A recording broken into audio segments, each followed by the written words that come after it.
Lokallisten i Rudersdal har sat kurs mod kommunalvalget til november med 3 stærke profiler i front. Lokallisten er ikke bundet på hænder og fødder af et moderparti på Christiansborg.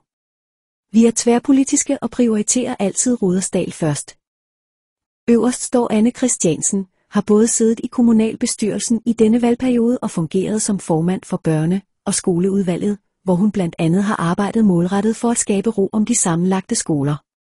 Med sig har hun kaldet Mustafa og Morten Nobnau som de næste på listen. Kaldet har ligesom Anne siddet i kommunalbestyrelsen i denne valgperiode, hvor Kaldet har gjort en forskel som næstformand i Social- og Sundhedsudvalget og som formand for Ung i Rudersdal. Kaldet har blandt andet pustet liv i de unges udfoldelsesmuligheder fra klubhuse til koncerter og sikret, at fester og arrangementer for 8-9 klasserne igen skaber liv og fællesskab. Morten Nobnau er også klar til valgkampen. Han har i 5 år været en del af lokallisten i Rudersdal, hvor han i dag sidder i bestyrelsen. Morten brænder for klima og miljø og kaster sig gerne over de tekniske udfordringer og løsninger, som området kræver.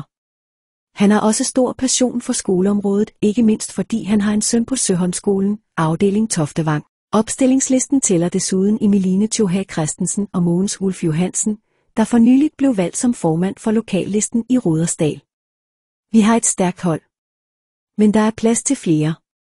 Lokalpolitik er alt for vigtigt til, at vi kan overlade det til landspartierne. Vil du være med til at forme Rudersdal, så ræk ud, lyder opfordringen fra spidskandidaten. Lokallistens formand kan kontaktes på mail kontakt@lokallisten.dk. Hvis du ikke har tid at give ud af, kan du også donere via lokallistens nye MobilePay.